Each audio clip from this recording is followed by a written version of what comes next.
This is the moment where Ethan stops being a husband and becomes a witness to his own life collapsing. Sitting in the car, rain streaking the windshield like distorted tears, he doesn't rush, panic, or scream. That restraint is what makes the pain lethal. The shared location, moving upward, feels almost polite. No urgency, no warning, just quiet confirmation. Ethan's hands don't shake because his body has already accepted what his heart refuses to say aloud. He isn't chasing proof anymore. He's following inevitability. Every floor the elevator climbs is another memory rewired. Late dinners explained away, unread texts, smiles that arrived a second too late. Betrayal here isn't dramatic. It's administrative, efficient, clean. That's what hurts most. No chaos. No villain speech. Just the slow realization that love can end without permission, without notice, while you're still paying the bills and believing promises. When Ethan reaches the executive floor, the laughter behind the glass isn't loud, it's comfortable. That's what destroys him. Marissa isn't hiding, flinching, or looking guilty. She's relaxed. Her body leans toward Daniel the way it once leaned toward Ethan during quieter, happier years. The touches are subtle but practiced, fingers resting where they shouldn't, smiles exchanged without fear of being seen. This isn't a mistake, it's a routine. Ethan realizes he's not interrupting a secret moment, he's intruding on their normal. And that understanding drains the last illusion from him. He doesn't confront them because confrontation would imply confusion, and there is none left. Crying would suggest hope. Instead, he turns away, because the most devastating response to betrayal is indifference earned through pain. Silence becomes his armor, and also his wound. The framed family photo on Daniel's desk is the quiet execution. Daniel isn't a reckless man chasing desire. He's calculated, protected, and whole. Wife. Child. Stability. Ethan understands something cruel in that instant. This affair was never about love. It was about entitlement. Daniel gets to keep everything. Ethan loses everything. The betrayal sharpens because it isn't reckless, it's controlled. That's why the internal line hits so hard. Betrayal doesn't shout or run away. It smiles across conference tables. It asks how your day was. It assumes you're too tired, too loyal, too small to question it. Ethan doesn't feel rage here. He feels erased. The man in the photo has a future untouched by consequences, while Ethan is left holding the truth like broken glass. This is where revenge stories are born, not from anger, but from clarity. Ethan Cole was once a rising star in architecture, a prodigy with visions that could redefine skylines. But life, and love, redirected him. Marissa's career became the axis of their shared world, and Ethan willingly traded his ambitions for her growth. He mastered silence as a tool, observing, calculating, and smoothing conflicts so she could shine. Yet, this emotional reserve became a double-edged sword. Colleagues underestimated him, friends saw him as aloof, and Marissa saw him as a fixture, not a partner. His flaw, avoiding confrontation to preserve peace, allowed betrayal to creep in unnoticed. But there's power in quietness too. He notices details others miss, the subtle micro-expressions, the tiny cracks in facades. This careful attentiveness sets him up for the shock to come. He will see truths others are blind to, but the cost is personal. His emotional armor masks a simmering depth that could erupt when pushed. Marissa Cole thrives in the glare of professional spotlight. Image-conscious and ambitious, she carefully curates every detail of her public persona. Smiles, poise, achievements, but behind closed doors, she is emotionally distant. The quiet life Ethan built feels suffocating, predictable, and beneath her aspirations. Her gaze drifts toward Daniel Hartman because he represents not just desire, but access to power, recognition, and escape from the life she has reluctantly accepted. Marissa's resentment toward Ethan isn't born of cruelty. It's born of unfulfilled ambition and longing for excitement. She weaponizes charm and subtle manipulation, masking her dissatisfaction behind polite conversations and feigned interest in Ethan's day. Their love didn't die suddenly. It atrophied. Missed dinners, I'm tired, polite silences, these aren't small moments. They are erosions of trust and intimacy. Marissa's inner conflict, the tension between loyalty and self-interest, sets the stage for the impending betrayal. Daniel Hartman is charm wrapped in menace. Publicly, he is moral, composed, untouchable. Privately, he treats people like chess pieces, including Marissa. His charisma is magnetic, his manipulation subtle, and he is accustomed to women yielding to his influence. Yet, the world he controls contrasts sharply with the warmth of his wife, Claire. An art therapist in her mid-30s, Claire exists in an emotional universe untouched by Daniel's ruthless calculations. She is intelligent, intuitive, and notices the faint tremors of deception, though she hasn't fully named them. This duality, Daniel's cold precision against Claire's empathetic awareness, mirrors Ethan and Marissa's marriage dynamics, ambition versus emotional starvation. The stakes are clear. Ethan's sense of dignity and self-worth hang in the balance. Confrontation threatens not just love lost, but the fragile identity he's cultivated silently for years. The stage is set for collisions of desire, morality, and betrayal. Ethan's world shatters not with confrontation or explosive drama, but through the cold precision of technology. An innocuous email, accidentally CC'd to him, arrives like a scalpel cutting through years of illusions. He sees the hotel reservation, 2 names, 1 room, and instantly comprehends the quiet magnitude of betrayal. The dates align with business trips Marissa claimed, the reservation confirmation mocking months of lies. The psychological weight of knowing sinks in deeper than anger. It's a realization of how meticulously his trust has been eroded. This is the cruel brilliance of betrayal. It appears mundane, bureaucratic even, until the human cost crystallizes. Ethan's mind goes silent for a moment, the kind of pause where time itself seems to stretch, exposing the fragility of the life he thought he knew. Clarity hits first. Heartbreak follows quietly. Instead of succumbing to the expected emotional eruption, Ethan experiences a psychological pivot. Rage would be instinctive, and tears predictable, yet he doesn't follow the script. Months of subtle betrayals have honed his observant nature, and clarity replaces chaos. He stops asking why. That question is impotent against carefully constructed deception. Instead, he asks, how? How does someone wield power to manipulate, evade accountability, and mask transgression? How does betrayal operate silently under the guise of normalcy? This moment transforms him from passive participant to tactical observer. The man who once avoided confrontation begins mapping the landscape of manipulation with cold precision. It is a subtle empowerment born of pain. Ethan resolves not to collapse publicly, not to plead, not to act recklessly. Observation becomes his weapon, patience his shield. The betrayal, once hidden, now becomes a lens through which he evaluates every movement in his world. While Ethan recalibrates, Claire Hartman begins her own journey of doubt. Daniel's coldness at home, once dismissible, now forms a pattern she cannot ignore. Small inconsistencies, a receipt that doesn't align, minor evasions, unusual absences, ignite the ember of suspicion. She senses the cracks in the man she married, and for the first time, she allows herself to question her intuition. Meanwhile, Ethan reaches the critical decision point. No confrontation, no dramatics, only patient, strategic observation. He gazes into the mirror, his reflection a silent partner in a game he is only beginning to understand. If they're playing a game, I'll learn the rules, he whispers, a quiet oath that marks the end of denial and the beginning of methodical action. The emotional tension escalates because the audience recognizes the stakes. Patient observation in the hands of someone who has finally seen clearly is more dangerous than immediate revenge. Their first encounter is innocuous yet quietly charged. A school fundraiser brings Ethan and Claire into the same room, surrounded by polite chatter, muted laughter, and the soft clinking of wine glasses. On the surface, the meeting is neutral. Small talk about children, the event, the usual niceties of parental interaction. But beneath the polite veneer, a contrast unfolds. Claire's warmth and perceptiveness illuminate Ethan's world of restrained emotions, highlighting the emotional absence left by Marissa's ambition and detachment. He notices her attentive listening, the gentle way she mirrors concern without judgment. For Claire, Ethan's quiet intelligence and unspoken melancholy hint at a life weighed down by unseen burdens, evoking empathy. In those brief exchanges, both recognize the absence of pretense, a stark difference from the people they navigate daily. It is an unspoken acknowledgement. Here, they feel safe, without judgment or expectation. As Ethan and Claire grow subtly aware of each other, their own marriages deteriorate in parallel. Marissa's boldness escalates, careless messages, extended absences, and a dismissive tone that cuts deeper than anger. Daniel, once a charming executive, becomes increasingly arrogant, treating Claire's emotional intelligence as a nuisance rather than a gift. Their marriage exists in a vacuum of power imbalance. Emotional neglect becomes habitual.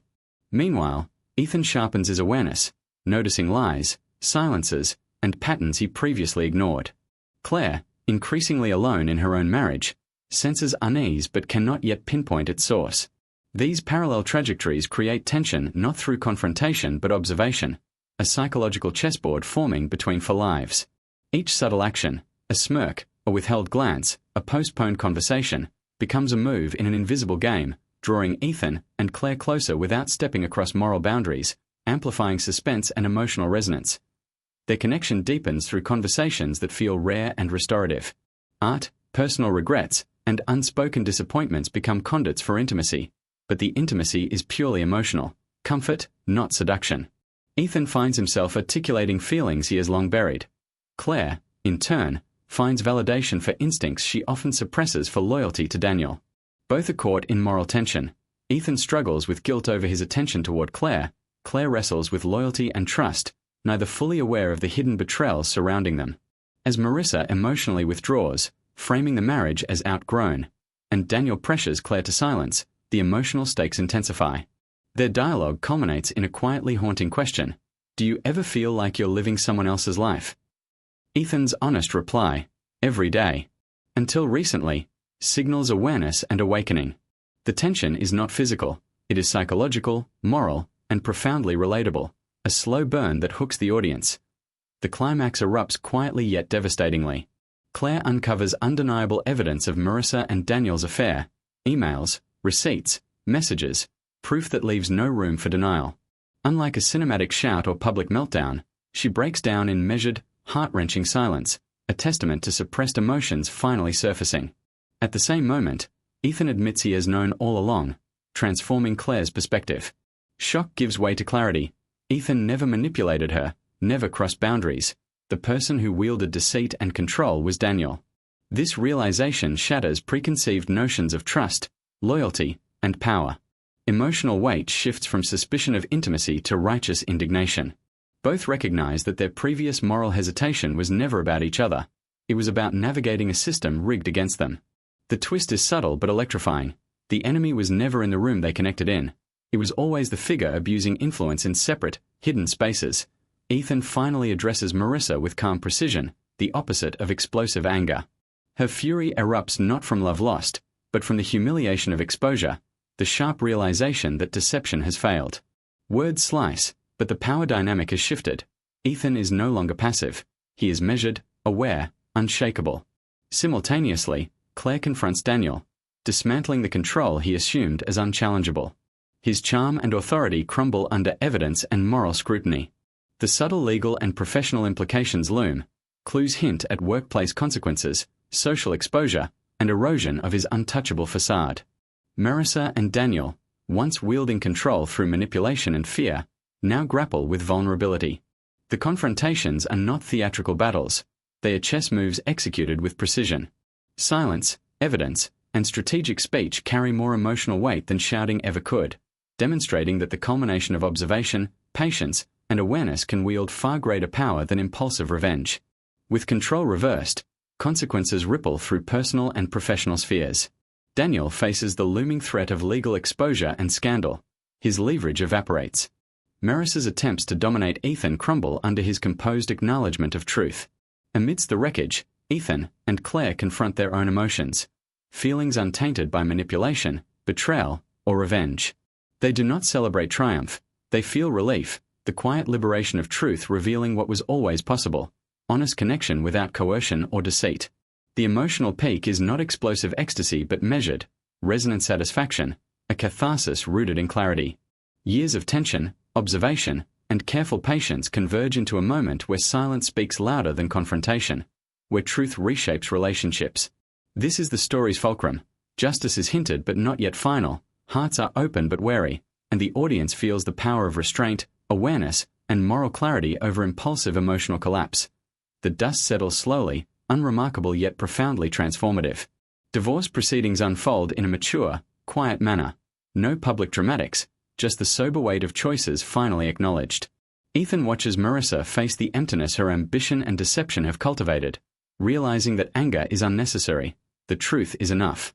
Daniel's carefully curated reputation begins to unravel as colleagues and associates learn of his manipulations, the social and professional consequences quietly but inevitably stacking.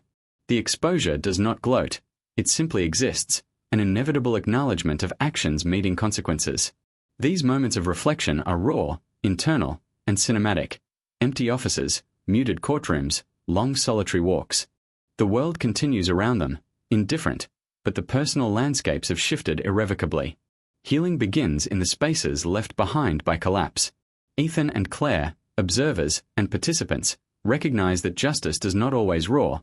It often whispers, measured and patient, leaving clarity in its wake. Ethan emerges transformed, having reclaimed both career and self. Once passive, he now asserts boundaries with calm authority, no longer fading into the background. Architecture projects that were deferred are revisited. His passion, once subdued, now finds expression in precise, bold work. Simultaneously, Claire pursues her own healing, attending therapy and learning to forgive herself for complicity and inaction. She chooses honesty over comfort, discovering strength in vulnerability. Their respective journeys mirror each other. Both rebuild their lives around intentionality, self-respect, and personal fulfillment. The transformation is subtle, not instantaneous. Growth is measured in quiet victories. Emails returned without hesitation, conversations approached without fear, decisions made without external validation. Cinematic emphasis rests on small gestures, a confident stance, a firm handshake, a moment of reflection at dawn. These are the signs of empowerment, visible to the audience but understated, the culmination of long-simmering psychological evolution. Ethan and Claire do not rush into romance. Their connection is measured, founded on truth and mutual respect. Trust becomes deliberate, cultivated through honesty, shared experiences, and subtle gestures of care. Moments that might have once seemed mundane, a quiet cup of coffee, a collaborative project, a thoughtful conversation, carry new weight. Their bond is no longer reactive, fueled by need or circumstance, but proactive, chosen consciously each day.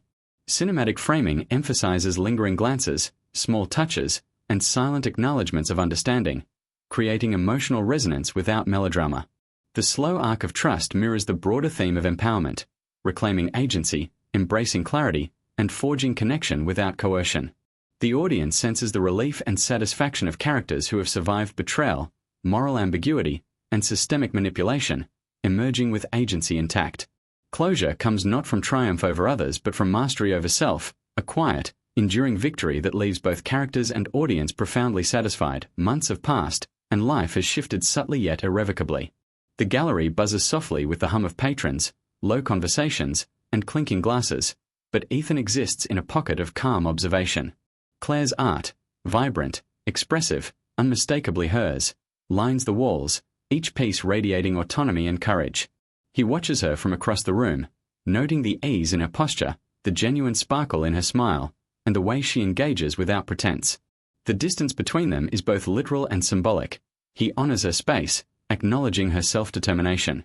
It is a moment free of drama, a slow-motion celebration of survival and growth rather than conquest. Ethan's internal lens captures not desire, but admiration and profound respect. The emotional weight of this observation is cinematic. Silence carries more resonance than words, and the audience feels the culmination of years of tension, betrayal, and personal transformation through this quiet, almost reverent act of witnessing. A casual question lands. A friend, a stranger, or a colleague asks Ethan how he feels. Without theatrics, he turns his gaze to Claire, whose smile radiates self-assurance and authenticity. He responds simply, with deliberate clarity, "She's amazing. Not because she chose me, but because she chose herself." These words encapsulate the emotional journey of both characters. There is no possessiveness, no triumph over others, only recognition of agency and integrity. Cinematically, this moment is framed by the soft buzz of the gallery, the interplay of light on canvases, and the small gestures of patrons that contrast with the gravity of Ethan's reflection. The audience senses the payoff, a mature, non-romantic reverence for self-empowerment, a satisfaction born from empathy rather than revenge. The line lands as a viral-ready moment because it resonates universally. True admiration respects choice, autonomy, and inner strength. Ethan's final internal monologue ties the arc together, turning years of pain, betrayal, and observation into a quiet revelation. "I thought revenge would make me powerful. But power wasn't taking something from him. Power was walking away from who I used to be, and never needing to look back." These words crystallize the story's emotional payoff: growth, agency, and moral victory without spectacle. The scene's cinematic language underscores introspection: soft ambient lighting, gentle background movement, and a focus on subtle body language rather than action. Ethan stands as a man transformed, shaped by experience, yet no longer defined by loss or manipulation. The audience receives catharsis through resonance. This is the conclusion of a journey grounded in quiet observation, strategic patience, and moral clarity. It's an ending optimized for virality because it speaks to universal truths about self-respect, emotional intelligence, and the power of intentional living.